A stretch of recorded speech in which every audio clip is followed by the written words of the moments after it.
Greetings, viewers. I am Eric the Car Guy, and I want to first start by thanking you for tuning in today. But second, if it's your birthday, happy birthday. Please enjoy this digital cake I got for you. All right, today's topic of discussion comes from, well, a long road that has gotten me to this place with my son's 1999 Honda Civic behind me with a new-to-it engine and transmission installed on it, and it's running well. Videos on that are going to be real soon, and I'll link it down in the description when it's available. But anyway, to get here, it was, as I said, kind of a long road. It started out about a year ago when I had this car sitting outside the shop for a while. My oldest son needed a car, and I thought, I've got that Civic, might as well fix it up and give it to him. So that's exactly what I did. I went through, I did a lot of work to it, replaced the control arm bushings, I just did a bunch of work to it and tried to hit the reset button so that when I gave it to him, there was nothing for him to worry about.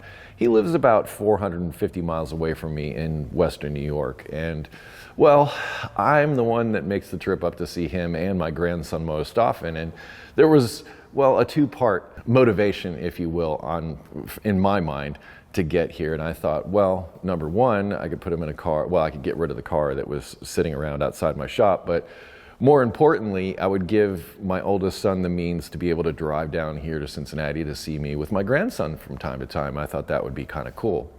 That never materialized. In fact, it wasn't long after I gave him this car that apparently it sprung a coolant leak. Now, the coolant leak it had, there's some heater hoses that run underneath the distributor on these cars.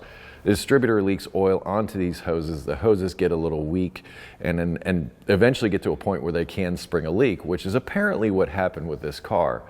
Now, before my son found this problem, which he did on the phone with me, they had gone in and replaced the water pump, apparently, because it overheated so much that he told me it melted the water pump.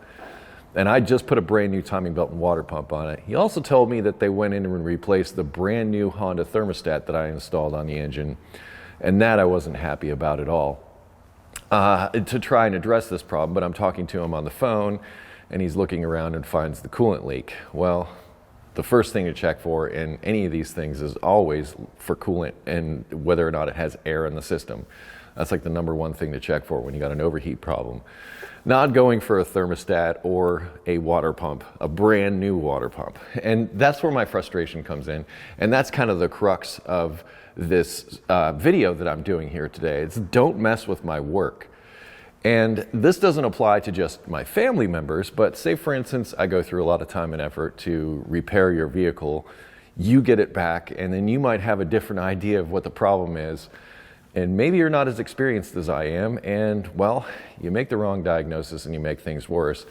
And here I am replacing an engine and transmission in this car. Now, the reason I replaced the transmission is kind of not his fault. There was always this weird transmission leak on this car. The lines had rotted out. I had to cut away some of the lines and put in new line. And apparently that leak never got solved. So as the transmission would leak out, it would start to slip.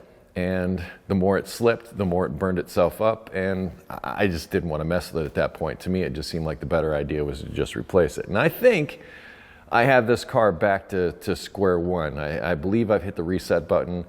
New plugs, new oil pan gasket, distributor O-ring, crank seal, cam seal, every oil seal on the engine has been redone. The transmission is new and new to him and doesn't appear to be leaking. In fact, it's got 100,000 miles less than the transmission that he had in it. So I don't feel bad about any of this stuff. But still, I'm a bit nervous in handing the keys over, thinking to myself, okay, what's going to be the next thing that he's going to attempt with his friends or whatever that's ultimately going to mess up my work? And that's what I'm worried about. And I say this based on, like I said, his diagnosis of a bad thermostat or a water pump when really it was a coolant leak. Don't mess with my work. And once again, going back to customers, if I'd worked on this car and a customer took it out and they started doing all this work and brought it back to me and now we're expecting me to do repairs on something that they screwed up, I'm not so inclined to be nice in that situation and just say, look, you messed it up. You know, if you think you're so smart, just keep going with it. Why don't you fix it? Don't bring it to me, have me fix it, and then take it 5 minutes later and mess it up. And I'm kind of bringing this up to see if you other technicians have messed with this, or maybe you're a DIYer and maybe you also have a family member, maybe you worked on their vehicle and maybe they decided that they could do better. But ultimately, this is about don't mess with my work. And I want to see if you've had similar experiences or anything like that. And also to set you up for the video that's coming out on Friday about the engine and transmission replacement in this car. Like I said, I'll link that down in the description when it becomes available. But if you're watching this on Monday when ETCG 1 comes out, on Friday when ETCG videos come out, that one should be there for you. Anyway, just curious about what your thoughts are on this topic. I'll put links in the description to additional videos, information, stuff like that, as I mentioned. Also a link to air@thecarguy.com if you have automotive questions. That's where I ask you go. Linked it down in the description. Thank you so much for watching today. Be safe, have fun, stay dirty, and I'll see you next time. And down in the comments, I'm curious what you have to say about this one. Chime in.